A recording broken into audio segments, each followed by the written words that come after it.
Learn English through story. The gift of time.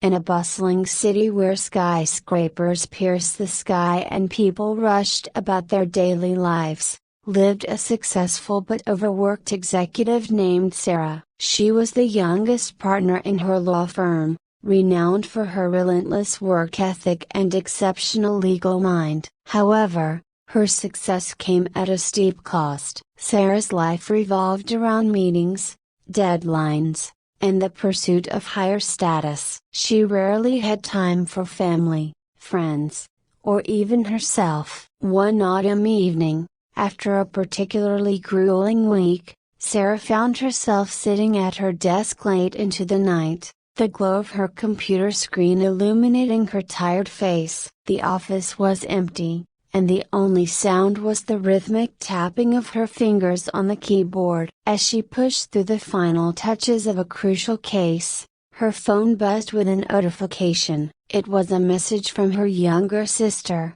Emma, who lived 2 states away. "Hey, Sarah, just wanted to say I miss you. Can we plan a visit soon? Love you." Sarah stared at the screen, her heart heavy with guilt. She had been meaning to visit Emma for months but had always put it off for work. With a sigh, she replied, "I'm really busy right now, but I'll try to make time soon." She sent the message and returned to her work, dismissing the pang of regret that lingered in her chest. Days turned into weeks, and Sarah continued to bury herself in her job. One morning, she received a call that would change everything. Emma had been in a serious car accident. Sarah's world crumbled as she rushed to the hospital, her heart pounding with fear. When she arrived, the doctors informed her that Emma was in critical condition and needed immediate surgery. Sitting in the waiting room,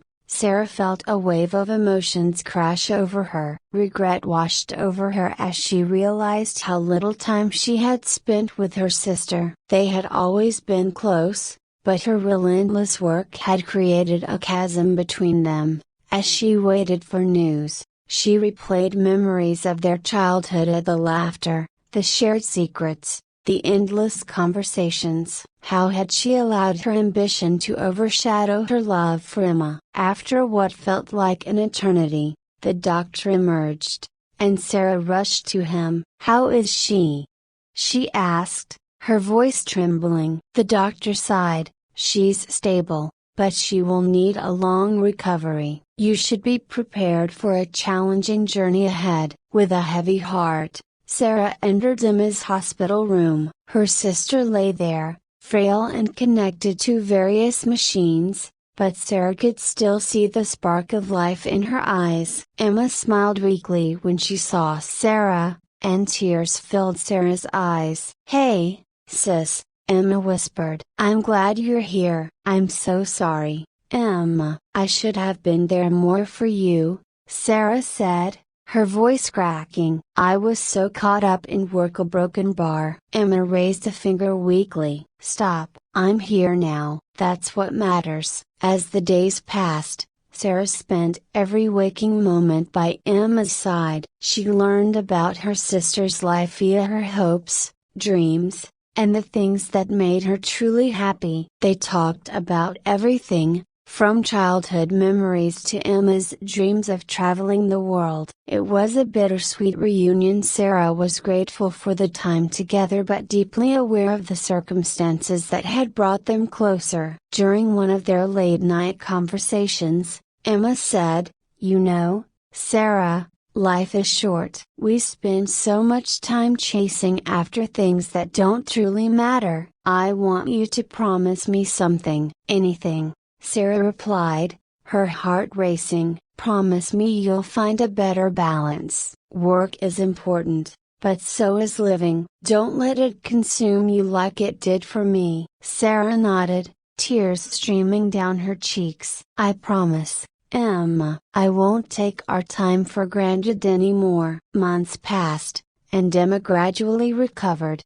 but their relationship had transformed. Sarah returned to her job with a new perspective. She was still dedicated and ambitious, but she made a conscious effort to prioritize her relationships and personal life. She scheduled regular visits with Emma and reconnected with friends she had neglected for years. One day, as Sarah was packing her bag to meet Emma for lunch, she noticed the small framed photo on her desk. It was of the two of them at the beach during one of their childhood summers, sun-kissed and carefree. With a smile, she picked it up and placed it in her bag. It served as a reminder of the promise she had made. That afternoon, as they sat together at a cozy cafe copyright, Sarah couldn't help but smile at Emma's laughter, which felt like music to her ears. They reminisced about old times and shared their current aspirations. Sarah shared her decision to scale back on her work hours,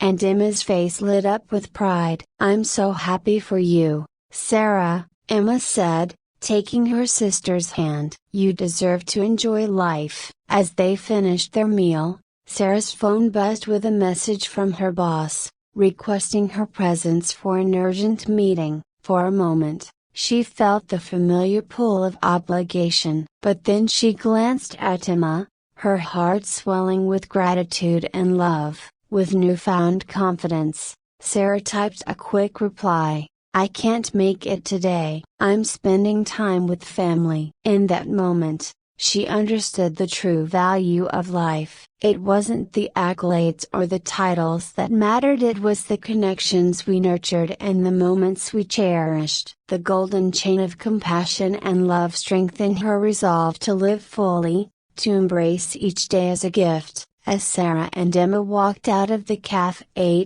copyright, arm in arm, Sarah knew she had taken the first step toward a brighter, more balanced future. No longer would she let the demands of her career overshadow the precious gift of time with loved ones, time for laughter, and time for herself. The journey ahead would be filled with challenges, but Sarah was ready to face them, knowing that the bonds of love would always light her way. I hope you enjoyed the story. If you enjoyed, then please like and share this video, and don't forget to subscribe our YouTube channel. Thank you for watching.